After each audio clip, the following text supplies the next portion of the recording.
ভোরের নীরবতা ভাঙছে না, আকাশও যেন ক্লান্ত, অন্ধকারের ছায়া পড়েছে গভীরে। শীতল হাওয়া গায়ে ছুঁয়ে গেছে, কিন্তু শীতলা নয়, বরং এক টুকরো বিষাদ বয়ে নিয়ে এসেছে। অম্বরে তলিয়ে থাকা সূর্য যেন লজ্জায় লুকিয়ে যায়। পাখির গান নেই, শুধুই একটা স্তব্ধ ফাঁকা, যেখানে শব্দগুলো বিষাক্ত বিষ হয়ে জমে। ভেজা মাটির গন্ধে মিশে আছে তীব্র বিষণ্ণতা, একটুখানি আশা মুছে গেছে বৃষ্টির জলধারায়। শুধু অবশিষ্ট আছে এক দীর্ঘশ্বাস, যা ভর্তি করে দিয়েছে বিষাক্ত, বিষণ্ণ চোখে জমে থাকা জল ফোঁটার মতো, বিষাদের এক ধরনের নীরব প্রতীক। ভোরের আলো যেন বলছে, এই দিন শুরু, কিন্তু কোন আলোর পথ নেই। গাড়ির জানালায় ঝাপসা আলো পড়ে বৃষ্টির মুখে, ফুলে ওঠা চোখ, কান্নায় ভেজা গাল, ক্লান্তির ছায়া ছড়ানো ঠোঁটের কোণে একটা নিঃশব্দ অভিমান। মাথা গাড়ির সিটে হেলানো, যেন কিছুতেই আর সোজা হয়ে বসার শক্তিটুকুও নেই। ভিতরে ভিতরে এক অস্থির তোলপাড় নিজেকে প্রশ্ন করছে, এটা কি তার জীবনের প্রাপ্য ছিল? এই সম্পর্কে কোনো অনুভব নেই, নেই কোন স্বপ্ন, ভালোবাসা তো বহুদূর। অথচ বাস্তবতা তাকে এমন কিছুতে বেঁধে ফেলেছে, যার ভিতর সে নিজেকে খুঁজে পাচ্ছে না। পাশে বসা মেহেদীর মুখে যেন সময় থেমে গেছে। চোখে না আছে কোন অভিব্যক্তি, না আছে অনুতাপ, না প্রতিবাদ। শুধু এক শূন্য দৃষ্টি তাকিয়ে আছে সামনের সিটের দিকে। ভিতরে কি চলেছে কে জানে, হয়তো কিছুই না। হয়তো সে ও কিছু বোঝার মতো অবস্থায় নেই। শব্দহীনভাবে একসাথে থাকা দুজন মানুষ, যাদের মাঝখানে নীরবতার দেয়াল এতটাই পুরু হয়ে গেছে যে সেখানে শব্দ ফোটে না, শুধু চুপচাপ জমে থাকা নিঃশ্বাস। গাড়ির ভেতরটা যেন একটা স্যাঁতস্যাঁতে সবঘর জীবিত মানুষ দুইজন, অথচ অনুভবহীন, নিস্তব্ধ। শহরের সকালগুলো কেমন যেন একরকম। নতুন দিনের সূর্য ওঠে, কিন্তু আলোর আগেই জেগে ওঠে ব্যস্ততা। গলির মোড়ে চাওয়ালার হাঁক, অফিসগামী মানুষের চোখে ঘুমহীন ক্লান্তির ছাপ। রিকশা, বাইক, বাস, সব যেন এক অদৃশ্য প্রতিযোগিতার দৌড়ে। হাতে ফাইল, চোখে দুশ্চিন্তা, মুখে নিঃশব্দ অভ্যস্ততা। কেউ ছুটছে জীবন জীবিকার তাগিদে, কেউ আজও বয়ে বেড়াচ্ছে আগের রাতের ঝগড়ার জল। ফুটপাতের এক কোণে স্কুল ব্যাগ গলে বসে থাকা ছোট্ট মেয়েকে আর তার মায়ের হাতে এক গাদা ফুল, ট্রাফিক সিগন্যাল দাঁড়িয়ে হাত জোড়ে প্রার্থনার মতো বিক্রি করে চলে তারা। বিলবোর্ডে সাজানো হাসিমুখ, আর শহরের রাস্তায় হাঁটে তারা, যারা প্রতিদিন কিছু না কিছু হারায়, তবু আবারও বাঁচে। এই শহরের সকাল মানে শুধুই নতুন সূর্য নয়, এ যেন আগের দিনের অসমাপ্ত ক্লান্তিকে টেনে নিয়ে চলার আরেকটা দিন। আসবো। কফির কাপ হাতে মীরা দাঁড়িয়ে আছে অর্ণর দরজার সম্মুখে, দরজায় হালকা করাঘাত করতেই ভেতর থেকে গম্ভীর গলা ভেসে আসে, আসুন। মীরা থমথমে মুখে ঘরে প্রবেশ করলেন। অর্ণ কালো ট্রাউজার আর টি শার্টে দাঁড়িয়ে ড্রেসিং টেবিলের সামনে চুল ব্যাগ ব্রাশ করছে। ঠোঁটে হালকা ব্যঙ্গ হাসি, চোখে ঠান্ডা তীক্ষ্ণতা। মিসেস শেখ, আমার রুমে। স্বপ্ন দেখছি না তো? মীরা সেই তির্যক হাসিটা দাঁত চেপে গিলে ফেললেন। এই রুম তার অপরিচিত নয় ঠিকই, তবে খুব কমই এসেছেন। অর্ণব কখনোই অতিরিক্ত সৌজন্যে বিশ্বাসী ছিল না। তিনি কাপটা টেবিলে রেখে সোফায় বসে পড়লেন। অর্ণর চোখে তাকিয়ে বললেন, তোমার সঙ্গে কথা আছে আমার। অর্ণ গম্ভীর স্বরে সুথাল, তা বুঝতেই পারছি, এত কষ্ট করে এসেছেন। যা বলতে এসেছেন, বলেই ফেলুন। মীরা লম্বা নিঃশ্বাস টেনে বলল, এতদিন গ্রামে ছিলাম, শোকের মধ্যে, তোমার সঙ্গে কথা বলা হয়নি। তোমার আর বিন্দুর বিয়েটা যেভাবে হয়েছে, ও কিছু জানার আগেই আমি চাই তুমি এই বিয়েটা ভেঙে দাও। অর্ণর হয়তো রেগে যাবার কথা ছিল, তবে সে রাগ করল না। যেন সে প্রস্তুত ছিল আগে থেকেই। অর্ণর ঠোঁটের কোণে হালকা হাসি ফুটে উঠল। সুর টেনে বলল সে, what your problem, Mrs Sheikh? মেয়ের জামাইয়ের পছন্দ হয়নি, হেরালি করল অর্ণ। তুমি আমার ছেলে হয়েই থাকো, তাতে ভালো। কিন্তু আমার বিন্দুর জন্য তুমি ঠিক নও। মীরার গলা কাট। অর্ণ নির্লিপ্ততা ভঙ্গিতে চুমুক দিল কফিতে। স্বর নিঃসার, কিন্তু শব্দে তীক্ষ্ণতা। অর্ণব কণ্ঠের রসিকতা ঢেলে বলল, আহার শাশুড়ি মা, জামাই হিসেবেও আমি কিন্তু একেবারে প্রিমিয়াম ভার্সন। বছরে একটা করে নাতি, উৎসবে বোনাস নাতনি। চাইলে প্ল্যানিং সেভিংস স্কিমও করে দেই, লিস্ট বানিয়ে ফেলার সুযোগ আছে। শুধু একটা শর্ত আছে, জামাইকে ভালোবেসে মাঝে মাঝে পোলাও মাংসটা রাখতে হবে। না হলে সার্ভিস বন্ধ হয়ে যেতে পারে, তখন আবার বলবেন না আমি আপনার মেয়েকে ভালোবাসি না। শাশুড়ি মা। অর্ণর এমন সমর্থন শুনে ভড়কে গেল ভদ্রমহিলা। মীরার চোখে জমা হয় বিস্ময়ে অভিভূত। অর্ণব তখনও সে আগের মতোই ঠান্ডা, কিন্তু নিজের সিদ্ধান্তে অনড়। অর্ণর বেফাঁস কথা শুনে মীরার মুখে যেন তালা পড়ে গেল। চোখ দুটো বিস্ফারিত, ঠোঁট কাঁপছে সামান্য। অর্ণব কখনো রসিকতা তো দূর ভালো করে দুটো কোথাও বলেনি। এমন নয় যে বেয়াদবি করেছে, সবসময় ছিল এড়িয়ে যাওয়া আর গাছাড়া ভাব। সে কপাল কুঁচকে থমথমে গলায় বলল, কি কি বললে তুমি? মজা করছো আমার সাথে? তওবা তওবা শাশুড়ি মা, আপনার সাথে কি মজা করার সম্পর্ক আমার? আপনি তো শাশুড়ি মা, তাই এই স্কিমের অফার আপনাকে আগে জানানো দরকার ছিল। এখন বলুন, রান্নাঘরে ঢুকছেন না তালা লাগাচ্ছেন? পুনরায় হতবাক হলেন মীরা। গলাটা যেন শুকিয়ে গেছে এবার। এখন অর্ণকে দেখছেন তিনি। এই ছেলে প্রিমিয়াম ভার্সন না, সোজা হাইটেক পাগল ভার্সন। মীরা এবার এক হাত দিয়ে কপালে চাপ দিয়ে গমগমে গলায় বলল, আমি কিন্তু সিরিয়াস অর্ণ। অর্ণ তখনও সিরিয়াস ভঙ্গিতে দাঁড়িয়ে, সে এবার গম্ভীর গলায় সুথাল, প্লিজ টেল মি। মীরা একটু চুপ থেকে বলল, তুমি আমার মেয়েকে ছেড়ে দাও অর্ণ। আমি তোমার কাছে কখনোই কিছু চাইনি, মা হয়ে ছেলের কাছে আমার একটাই আবদার, তুমি আমার বিন্দুর জীবন থেকে সরে যাও। অর্ণর মুখবিবর কঠিন হয়ে উঠল, তবুও আর মুখে কিছু বলল না। কফির কাপে চুমুক দিয়ে একটু জানালায় সরে দাঁড়ালো। মীরা চালিয়ে গেল, তুমি আমার জন্য গুরুত্বপূর্ণ, সন্দেহ নেই। কিন্তু বিন্দু, সেও আমার মেয়ে, আর তুমি আমার ছেলে। সৎ ভাই বোনের বিয়ে এই সমাজ মেনে নেবে না। লোকে কুটকাচালি করবে, কটূক্তি, অপবাদ, সব আমার মেয়েকেই শুনতে হবে। তুমি যদি ওর ভালো চাও, তাহলে ওকে ছেড়ে দাও। অর্ণ ধীরে ফিরে তাকালো, তার চোখে তীক্ষ্ণতা, ঠোঁটের কোণে আবার সেই একরকমের তোত্তারামি হাসি। সে রুক্ষতার সহিত বলল, সমাজ না মেনে নিলে আমার কিছু যায় আসে না। সমাজ আমার জন্য কিছু করে না, আমার স্ত্রীর জন্যও করবে না। মীরা এবার একটু চড়া গলায় বলল, তুমি জেনে বুঝে ওকে এই বিয়েতে জড়িয়েছ অর্ণ।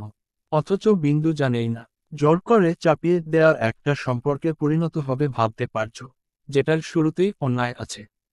অর্ণব কফির কাপটা টেবিলে রেখে তার দিকে চেয়ে ভদ্রগম্ভীর গলায় বলে, ন্যায় অন্যায় বুঝি না আমি, পরিণত তো বহুদূর। তুমি যা করেছ, সেটাও তো ঠকানোই। একটা মেয়েকে ভালোবাসাহীন মানে তার সম্মতি ছাড়া বিয়ে না। এটা জোর, এটা অন্যায়, এটা ভুল, আর আমি চাই না আমার মেয়ের জীবন এই ভুলের ওপর দাঁড়াক। মীরার চোখে জল এসে গেল, কিন্তু কণ্ঠস্বর কাঁপল না বিন্দুমাত্র।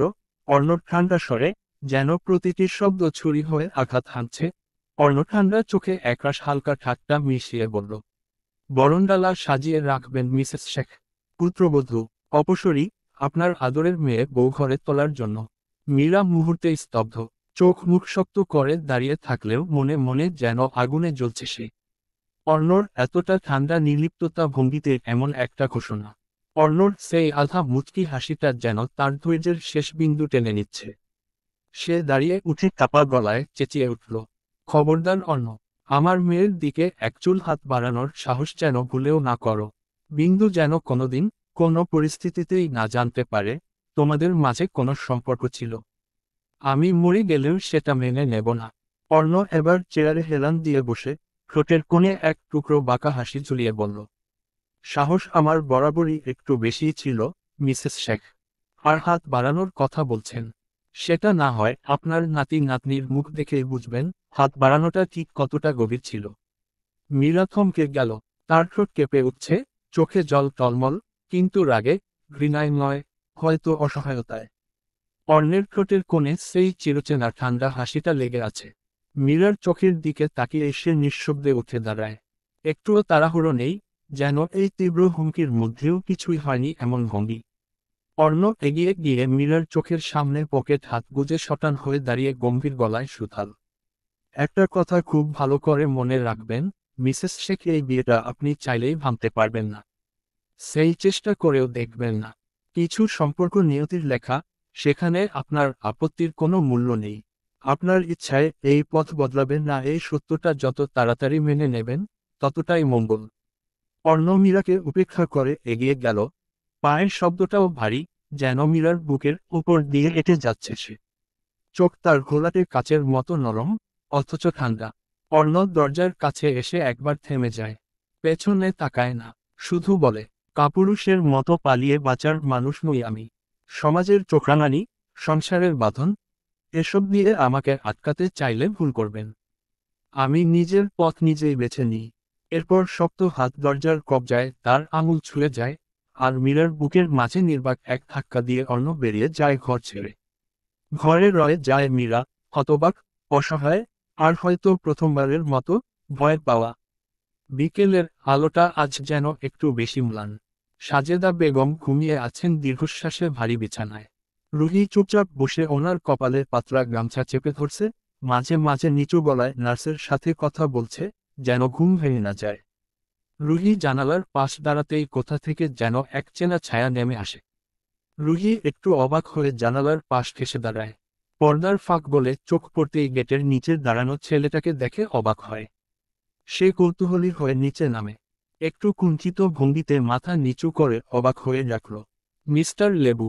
লিমন হকচকিয়ে মাথা তোলে, চোরা দৃষ্টিতে রুহির দিকে তাকায়। আমতা আমতা করে বলল, মিস রুহানি, আপনি এখানে? লিমনের কথা শুনে মনে হচ্ছে রুহিকে দেখে অবাক হয়েছে। রুহি কপাল টানটান করে বলে, আপনাকে দেখে তো মনে হচ্ছে কাউকে খুঁজছেন। ভেতরে উকি ঝুঁকি মেরে কাকে দেখছিলেন? লিমন ধরা পড়ে যাওয়া চোখে তাকিয়ে আমতা আমতা করে, এই পথ ধরেই যাচ্ছিলাম তো, তোমাকে দেখেই দাঁড়ালাম। কেমন আছো তুমি? অনেক দিন পরে দেখা। এত দিন কোথায় ছিলে? রুহি কপাল কুঁচকে এলো। লিমনের তুমি সমর্থন করানো এড়ালো না তার। সে যে লিমনের কথা বিশ্বাস করেনি তার মুখ দেখে বোঝা যায়। তবুও হালকা হেসে বলল, একটু গ্রামে গিয়েছিলাম। ওহ, ঠোঁট গোল করে বলল লিমন। তারপর জনেই চুপ। রুহি চলে আসতে চেয়েও পারে না। লিমন দাঁড়িয়ে আছে, উপেক্ষা করে চলে যাওয়াটা অভদ্রতা দেখায়। ওপরে দোতলার বারান্দা থেকে দৃশ্যটা দেখছে সাদি, হাত দুটো রেলিংয়ে চেপে ধরে সে দাঁড়িয়ে থাকে অনেকক্ষণ। বুকের ভেতরটা দাও দাও করে জ্বলছে যেন। রুহি কিভাবে অন্য কারোর সামনে এমন দাঁড়িয়ে থাকে? আর সে এত বছর ধরে নিজেকে দমিয়ে রেখেছে, কিছু বলেনি, কিন্তু আজ। বেশ কিছুক্ষণ পরে লিমন বলে, তুমি যদি শোনো আমি এখানে কেবল তোমাকে দেখতে এসেছি, তুমি কি খুব রাগ করবে? রুহি কেন যেন অবাক হলো না, যেন লিমনকে চোর চোর করতে দেখেই আন্দাজ করেছে এমন কিছু।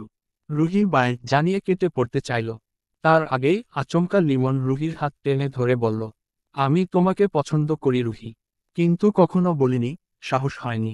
অনেকদিন ধরে জানি তোমার ভাবনায় আমি নেই, তাও বললাম। যদি একটু জায়গা পাই, বিশ্বাস করো, অনেক সাহস জোগাড় করে এসেছি আজ। মোবাইল দেখতে খুব ইচ্ছে করছিল, প্রতিদিন তোমার বাসায় সামনে দাঁড়িয়ে অপেক্ষা করি।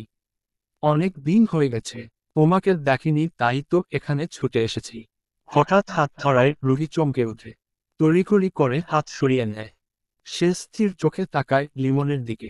কণ্ঠে এক ধরনের পরিপক্কতা ও স্নিগ্ধতা ঢেলে বলে, আপনি খুব ভালো ছেলে মিস্টার লেবু, তাই মিথ্যে আশা দিয়ে বেঁধে রাখব না। আমার মনে আপনার জন্য এমন কিছুই নেই, আর থাকবেও না। লিমনের মুখের রং ফ্যাকাশে হয়ে যায়। সে চুপচাপ দাঁড়িয়ে থেকে বলল, তোমাকে এখনই ভালোবাসতে হবে না রুহানি, তবুও একটা সুযোগ দাও প্লিজ। রুহির গলা এবার আরো কোমল করে বলল, মিথ্যা আশ্বাস আমি দিতে পারবো না। ক্ষমা করবেন, আপনি চলে যান। লিমন খুব কষ্ট পেল। সে কিছু বলতেই যাবে তার আগেই কেউ শক্ত করে লিমনের কলার চেপে ধরল। আচমকা এমন আক্রমণে চমকে ওঠে দুজন। সাদির দৃষ্টি কঠিন, জ্বালাময়ী স্বরে বলল, তোর সাহস হলো কি করে আমার বাড়ি পর্যন্ত চলে আসার? হাউ ডেয়ার ইউ টাচ হার? রুহি এবার চটে ওঠে, সাদিকে টেনে সরিয়ে দিতে দিতে বলল, কি করছেন? ওনাকে ছাড়ুন সাদ ভাই, ছাড়ুন বলছি।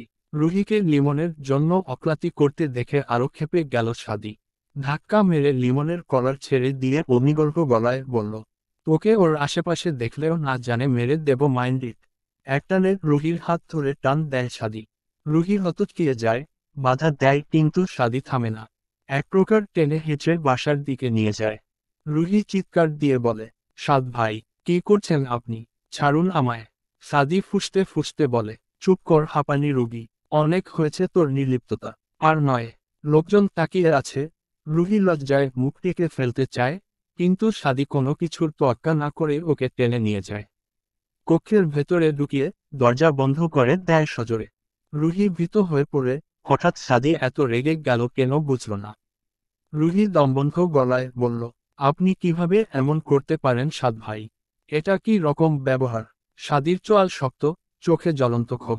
সে মেয়েটির দু বাহু চেপে ধরে ক্রুদ্ধ গলায় বলল, হুশ, চিৎকার করবি না হাঁপানি রুগী। তুই বুঝিস না রুহি, আমি আর সহ্য করতে পারছি না। মনে হচ্ছে একটু একটু করে তোকে হারিয়ে ফেলছি আমি, আর পারছি না চুপ থাকতে। রুহি হতবাক, সাদির কথার আগামাথা কিছুই পেল না। রুহি নরম স্বরে বলল, আপনি এমন করছেন কেন সাদ ভাই? কি হয়েছে আপনার? সাদি চোখ বন্ধ করে নিজেকে সংযত করতে চেষ্টা করে বলল, ওই রাস্কেলটা তোকে টাচ করলো, তুই কিছু বললি না কেন? কেন? তোকে বলেছি না ওর থেকে দূরে থাকবি। বলছিলাম। সে হঠাৎ হাত ধরবে বুঝতে পারিনি। তাছাড়া তার বাকস্বাধীনতা আছে নিজের অনুভূতি প্রকাশ করার। এতে এত হাইপার হওয়ার কি আছো? আহ! রুহির বুলি শেষ হবার আগে পুনরায় রুহিকে দরজার সঙ্গে ঠেসে ধরে সাদি। চমকে উঠে মেয়েটি। সাদি রাগান্বিত স্বরে বলল, পৃথিবীর সবার মন বুঝিস তুই, শুধু আমি বাদে। তুই জানিস আমি তোকে কতদিন ধরে ভালোবাসি রুহি। জানিস আমি কেন এখনো বিয়ে করিনি? শুধু তোর জন্য। কয় আমার ভালোবাসা তো তুই বুঝলি না। তুই কি ভেবেছিস আমি চোখ বুজে থাকবো, আর তখন কেউ এসে তোর দিকে হাত বাড়িয়ে দেবে? আমি এতটাও ভালো নই। আমি তোকে ভালোবাসি। চমকায় থমকায় রুহি। এক মুহূর্ত নিস্তব্ধতা। বাতাসে একটা চাপা অস্বস্তি। রুহি যেন স্তব্ধ হয়ে দাঁড়িয়ে আছে। সে কখনোই ভাবেনি সাদি এমন কিছু বলবে। মুহূর্ত চুপচাপ দাঁড়িয়ে থাকে তারা দুজন। অদ্ভুত নিস্তব্ধতা জমে ওঠে চারপাশে। বাতাসে অপ্রকাশ্য অনুভবের ভার। রুহি অবাক চোখে তাকিয়ে কম্পিত গলায় বলে, সাদ ভাই, আপনি? সাদি রুহিকে নিজের দিকে টেনে নিল। এক হাতে ওর কোমর আঁকড়ে ধরে, অন্য হাতে রুহির হাতটা নিজের বুকে চেপে ধরে গলা নামিয়ে বলল, তুই বুঝিস না রে, হাঁপানি রোগীর শ্বাস যেমন কষ্টে ওঠে, তোকে পাওয়ার আকাঙ্ক্ষায় ঠিক তেমনি করে আমার বুকটা একটু একটু করে দম আটকে আসে। করে আমার এই কষ্টটা বুঝলি না তো? আমি হারিয়ে ফেলছি নিজেকে রুহি, কিন্তু তোকে হারাতে পারবো না। রুহির শরীর জুড়ে শিহরণ ফেলে যায়। বুকের গভীরে এক অচেনা ধাক্কা, অস্বস্তি না উত্তেজনা, সে নিজেও বুঝে ওঠে না। সাদির ছোঁয়ায় তার শ্বাস যেন এক মুহূর্তের জন্য থমকে গেল। চোখ বিস্ফারিত, ঠোঁট কাঁপছে। গলার স্বর হারিয়ে সাদি মেয়েটির কানে ঝুঁকে কণ্ঠ খাদে নামিয়ে বলে, তোর চুপ থাকাটাই আমার কাছে হাহাকার হয়ে দাঁড়ায় রুহি। তোর মুখ ফেরানো, তোর চোখ না মেলাটা, সবকিছু অসহ্য লাগে আমার। আমি জানি তুই আমাকে এখনো স্বীকার করিস না, কিন্তু বিশ্বাস কর, এই হৃদয়টা তোকে ছাড়া আর কিছুর নাম জানে না। রুহি কিছু বলতে পারে না। এক মুহূর্ত দাঁড়িয়ে থাকে, নিঃশ্বাস বন্ধ হয়ে আসে যেন। মনে হয় চারপাশের সব শব্দ থেমে গেছে, শুধু নিজের হৃদস্পন্দনটা যেন কানে বাজছে। তার এতটা কাছে আসা কি ঠিক হচ্ছে? অথচ কেন যেন ভালো লাগছে না। না, এটা আমি না। হঠাৎ সেই বাস্তবতার ভারে দম আটকে আসে তার। সাদির থেকে নিজের হাতটা ছাড়িয়ে নিয়ে পিছিয়ে যায় এক পা। আপনি এসব কি বলছেন সাদ ভাই? আমি আপনাকে ভাইয়ের চোখে দেখি। রুহির কণ্ঠ কাঁপছিল, চোখে বিস্ময় আর অপার অস্বস্তি। কিন্তু তার কথাটা শেষ হবার আগেই সাদি এগিয়ে এসে সজোরে থামিয়ে দেয়। কণ্ঠ নরম কিন্তু দৃঢ়। চুপ কর, আর একটা কোথাও না। এখন থেকে আমাকে ভাই না, প্রেমিক রূপে দেখবি হাঁপানি রুগী। অনেক বছর ধরে তোকে এই চোখে দেখেছি, তোর প্রতিটা হাসি, প্রতিটা অভিমান আমার বুকের ভেতর জমা পড়ে আছে। ছাদের ওই শেষ বিকেলের আলোয় যখন তুই পেছনে ঘুরে তাকিয়েছিলি আমি ঠিক সেদিন হারিয়ে গিয়েছিলাম তোকে। আর আমি আর অপেক্ষা করতে পারছি না। সাদির চোখে একরাশ সাহস আর ভালোবাসার দীপ্তি। তার ধরা গলায় রুহির নামটা যেন অন্য রকম এক ব্যথা হয়ে ফুটে ওঠে। রুহি হতবাক, কিছু বলার মতো ভাষা নেই। তার বুকের ভেতরটা কেমন যেন কেঁপে উঠছে। এক পা পিছিয়ে যায়, কিন্তু চোখ ফেরাতে পারে না। এক অদ্ভুত টান যেন আটকে রাখে তাকে। তারপর আচমকা নিজের অস্থিরতা আড়াল করতে রুহি দ্রুত ঘুরে দাঁড়ায়। আমাকে যেতে হবে। চোখ নিচু, কণ্ঠ কম্পিত। আর কিছু না বলে সে ছুটে যায় রুম ছেড়ে, নিজের হৃদস্পন্দনের শব্দ পেছনে ফেলে রেখে। কক্ষে পড়ে থাকে সাদির চাপা দীর্ঘশ্বাস আর বুকফাটা এক অপেক্ষার ছায়া। গড়িতে নেমেছে ঝুমঝুম বৃষ্টি। আকাশ যেন কারো অভিমান নিয়ে ফেটে পড়েছে। বৃষ্টির স্রোত পেরিয়ে হেঁটে যাচ্ছে বিন্দু। শিমুল আপা হঠাৎই অসুস্থ হয়ে পড়াতে দেখতে গিয়েছিল, যদিও মনি মুক্তাও ছিল, ওরা সেখানে থেকে স্কুলে গেছে। পথিমধ্যে শুরু করলো মুষলধারে বৃষ্টি, তবুও দাঁড়ায় না বিন্দু। বৃষ্টি মারিয়ে পিলপিল পায়ে হাঁটতে থাকে। নিস্তব্ধ রাস্তায় একা বৃষ্টিতে ভিজতে ভালোই লাগছে। হঠাৎ গাড়ি থামে ওর গা ঘেঁষে। আকস্মিক এমন কাণ্ডে চমকায় ভরকায় বিন্দু। হকচকিয়ে পেছনে ফিরে তাকাতে পুনরায় চমকায়। কালো মার্সিডিজ। গাড়িটা চিনতে বিন্দুমাত্র সময় লাগেনি মেয়েটির। এটা অর্ণর গাড়ি, যেটা অর্ণর অনুপস্থিতিতে সবসময় শেখ বাড়ির গ্যারেজে থাকে। বিন্দু উঠেছিল দুবার। এটা এখানে কি করছে?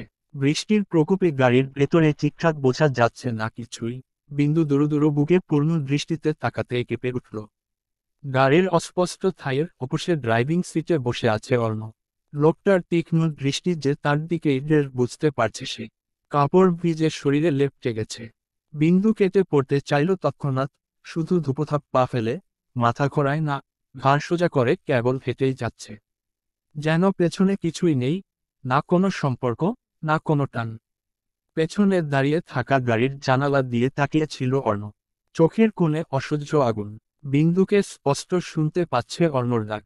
তবু কোনো সাড়া নেই। বিন্দু না শোনার ভান করে তবুও হাঁটছে। পায়ে কাদা, গায়ে বৃষ্টি, কিন্তু মঞ্জুরে কেবল একটাই ভাব, আমি আর তার কাছে ফিরে যাব না। অর্ণ তীক্ষ্ণ দৃষ্টিতে তাকিয়ে দেখল মেয়েটার দুঃসাহসটুকু। হঠাৎ একটা গর্জন, অর্ণর গাড়ি। অর্ণ একটানে ঘুরিয়ে সামনে এনে বিন্দুর পথ রুদ্ধ করে দাঁড় করিয়ে দিল গাড়ি। জানালা নামিয়ে তীক্ষ্ণ দৃষ্টিতে তাকিয়ে ঠান্ডা কণ্ঠে অর্ণ বলল, অবাধ্য হওয়া আমার পছন্দ না, চড়ুই। চুপচাপ গাড়িতে ওঠ। বিন্দু থামল। বৃষ্টির ধারা গড়িয়ে পড়ছে তার চোখ বেয়ে জল, না বৃষ্টি বোঝা যায় না। একবার চোখ তুলে তাকালো। সেই চেনা মুখ, যে মুখ তার বুকের গভীরে আগুন লাগিয়ে দেয়। লোকটা জীবনটা একেবারে অতিষ্ঠ করে তুলেছে তো। বিন্দুর যে চাপল মাথায়। ঠোঁট কামড়ে কেমন জেদি কণ্ঠ শক্ত করে বলল, উঠব না। উঠতে বলছি তোকে। চিবিয়ে চিবিয়ে বলল অর্ণ। বিন্দু জেদ ধরে দাঁড়িয়ে বলল, আপনি কে? কেন শুনব আপনার কথা? বোন বলে তো গণ্য করেন না?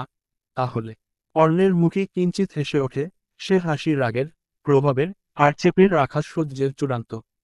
গাড়ি থেকে ধীরে বেরিয়ে এলো সে। ভেজা মাটির উপর ভারী বুটে পা ফেলে এসে দাঁড়ালো বিন্দুর ঠিক সামনে। মুহূর্তেই শীতল পানি ভিজিয়ে দিল বলিষ্ঠ দেহ।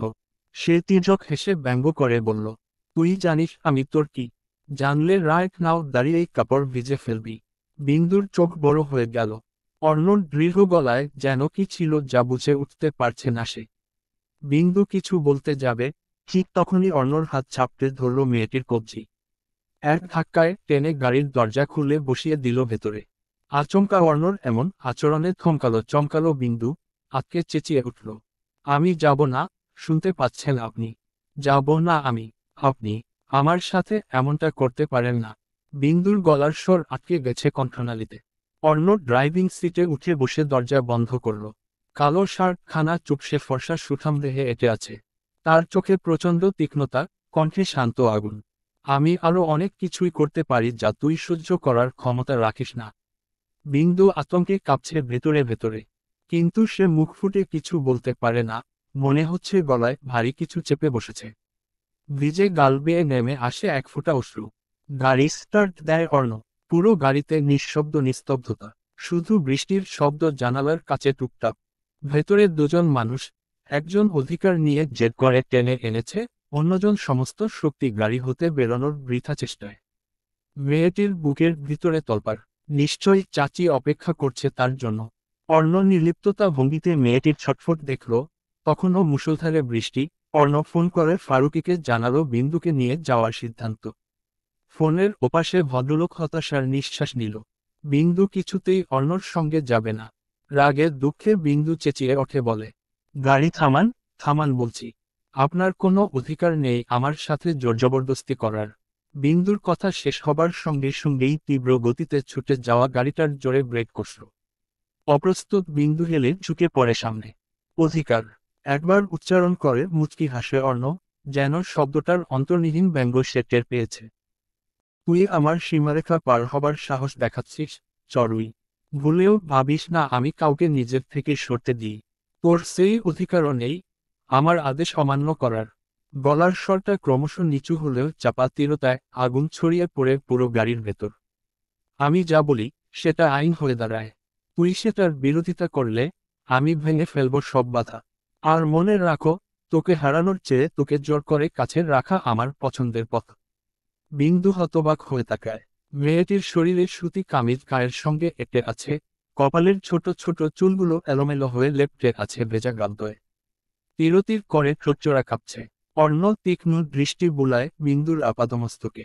ঢোক গিলে চোখ বন্ধ করল অর্ণব এবং সেকেন্ড পেরোতেই দুম করে চোখ মেলে তাকালো। অর্ণব দৃষ্টিতে খেলা করছে এক প্রকার ধৈর্যের অবসান। কোনো পূর্বাভাস না দিয়ে শক্ত হাতে থাবা বসালো মেয়েটির ঘাড়ে, দক্ষ হাতে কাছে টেনে এনে তামাকে খসখসে ওষ্ঠজোড়া ঝড়ের বেগে আবদ্ধ করল বিন্দুর কোমল ওষ্ঠপুটে। আকস্মিক আক্রমণে চমকালো বিন্দু, তার বিস্ফোরণের নেত্র বেরিয়ে আসতে চাইল। মস্তিষ্ক সক্রিয় হতে সময় লাগে কিছুক্ষণ। তার সাথে ঠিক কি হচ্ছে বুঝতে পেরেই পুনরায় থমকালো। ঝংকার দিয়ে সর্বাঙ্গ থরথরিয়ে কেঁপে উঠল বিন্দুর, পুরুষালী ঠোঁটের সংস্পর্শে পিষ্ট হতে লাগলো মেয়েটির গোলাপি ওষ্ঠজোড়া। অর্ণর পোক্ত এক হাত বিন্দুর ঘাড়ের পেছনে, অন্য হাত নাজুক হাত দুটো বিন্দুর পিছনে মুড়ে রাখা। দিশেহারা হয়ে পড়ে বিন্দু, লজ্জায় ঘৃণায়। চোখ বেয়ে নেমে আসে ভেজা জল, যেটা বৃষ্টির না, একান্তই তার নিজের। নিঃশ্বাস আটকে আসে গলায়। এবার যেন স্তব্ধ হয়ে শক্ত পাথর হলো সে। চোখ খিচে নিঃশ্বাস আটকে রাখলো গলায়। দীর্ঘক্ষণ পর অর্ণ ছাড়ল মেয়েটির ওষ্ঠজোড়া, বিন্দুকে নিঃশ্বাস বন্ধ করে শক্ত হয়ে থাকতে দেখে সে হাত বাড়িয়ে বিন্দুর ভেজা কপালের চুলগুলো সরিয়ে দেয়। কণ্ঠ নরম হয় একটু, তবু ভেতরের বজ্র কাঁপে। বিন্দুর গালে আলতো চাপড় মারতে মারতে বলল, নিঃশ্বাস টানো চড়ুই। বিন্দু শুনলে তো নিঃশ্বাস নিবে। বেচারি অতিরিক্ত শোকট খেয়ে কোমার টিকিট ধরেছে। বিন্দু অসার শরীর ছেড়ে ঢলে পড়ল অর্ণর বুকের উপর। বিরক্তে চোখ মুখ কুঁচকে এলো অর্ণর। গাড়ি চলতে থাকে বৃষ্টি ভেজা পথ ধরে। কিন্তু গাড়ির ভেতরে যে পথ চলা শুরু হলো, সেটা আরো অনেক দীর্ঘ, অনেক জটিল, একটা অসম্পূর্ণ সম্পর্কের, একতরফা আকর্ষণের, আর অসহায় জেদের বিস্তার। অর্ণ তীক্ষ্ণ নজরে বিন্দুর পানে চেয়ে বিড়বিড় করে আওড়ালো, স্টুপিড মহিলা।